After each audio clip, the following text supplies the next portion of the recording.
कौन आपण एमती केबे अनुभव करचंती कि आपण को लाइफ रे किछि बड़ परिवर्तन आवश्यक किंतु आरंभ केउठारु करिवे सेटा आपण को जणा नाही।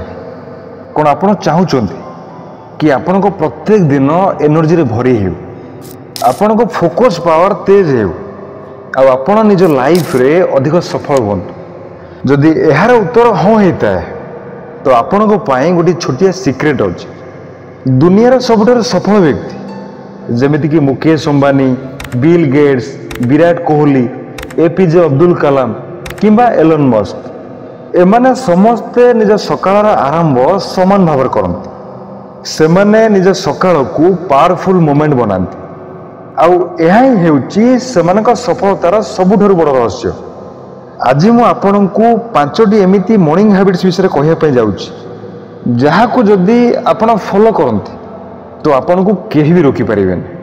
तो सांग माने ए वीडियो को शेष पर्यंत देखो कारण ये 5टी मॉर्निंग हैबिट्स सबुठु अधिक पावरफुल। तबे कोन आपण प्रस्तुत अछंती तो चलंतु आरंभ करिवा। हैबिट नंबर 1, सूर्य उदय हेबा पूर्व उठंतु। जदि आपण सतरे निज लाइफ को बदलाय पय चाहुचंती तो सबुठु प्रथम स्टेप हेउची सकाळु जल्दी उठिबा। हुए तो आपण को लागु थई पारे कि सकाळु जल्दी उठिबा द्वारा कौन फरक पड़िबो। भाई बहुत बड़ फरक पड़िबो।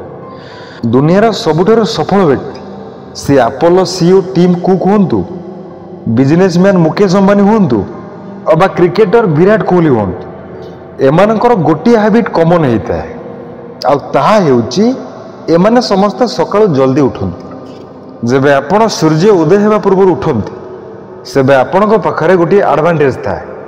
आपण को पाखरे निज पई अधिक समय रहियो। आपण बिना कोनोसी डिस्ट्रैक्शन ने निज दिनर प्लानिंग करि परिबे। आ सबुठु बड़ फायदा हेउची आपण को माइंड दिन सारा एक्टिव और अलर्ट रहियो।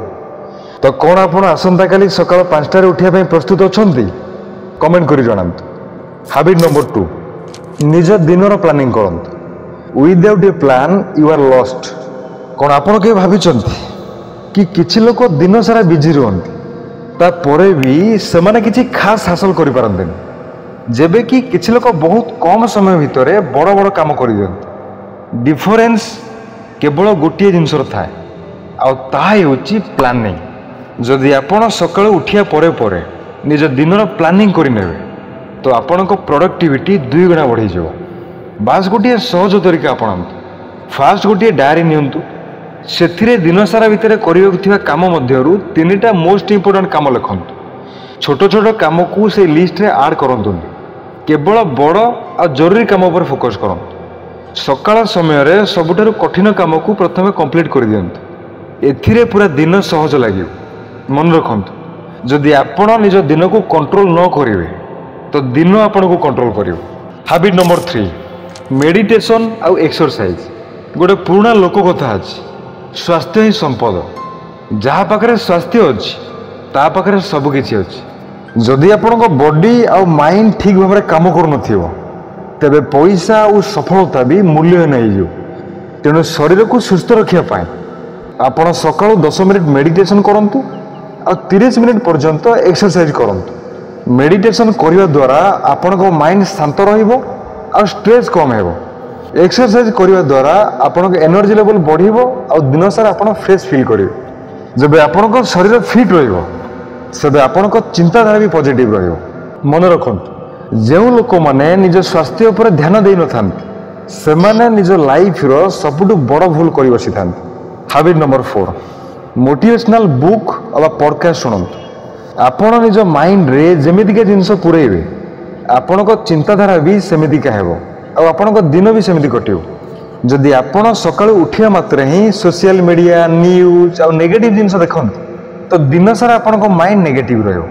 एहा बदल रे सकाळे 15 मिनिट गोटे भल बही पढ़ंतु अबा कोनोसी मोटिवेशनल पॉडकास्ट सुनंतु। जदि आपण बिजनेस रे सक्सेस पाइबा चाहूचंती तो रिच डैड पुअर डैड बही पढ़ंतु। जदि आपण निज चिंताधारा बा भावना को बदलाय पय चाहूचंती तो the power of your subconscious mind बही पढ़ंतु। जदि आपण निज जीवन को गोटे सठिक डायरेक्शन देवा पय चाहूचंती तो स्वामी विवेकानंद को विचार शुणंतु। बस 15 मिनिट रो ए अभ्यास आपन को कोटी कोटी लोक मानक मध्यरु आगो को नै जाई पारियो। हैबिट नंबर 5, ସକାଳର ଆରମ୍ଭ ପଜିଟିଭିଟି ସହିତ କରନ୍ତୁ। ସାଙ୍ଗମାନେ, ସକାଳୁ ଉଠିବା ମାତ୍ରେ କେଉଁ କାମ ପ୍ରଥମେ କରିବା ଉଚିତ? ଗ୍ରାଟିଟ୍ୟୁଡ୍, କୃତଜ୍ଞତା। ନିଜ ଜୀବନର ଭଲ ଜିନିଷ ପାଇଁ ଭଗବାନଙ୍କୁ ଧନ୍ୟବାଦ ଦିଅନ୍ତୁ। ନିଜ ବାପା ମା, ପରିବାର, ସାଙ୍ଗସାଥିମାନଙ୍କ ବିଷୟରେ ଭାବନ୍ତୁ ଆଉ ଖୁସି ରୁହନ୍ତୁ। ନିଜ ସ୍ୱପ୍ନ ଆଉ ଗୋଲ୍ସକୁ ମନେ ପକାନ୍ତୁ ଆଉ ନିଜକୁ କୁହନ୍ତୁ ମୁଁ କରିପାରିବି।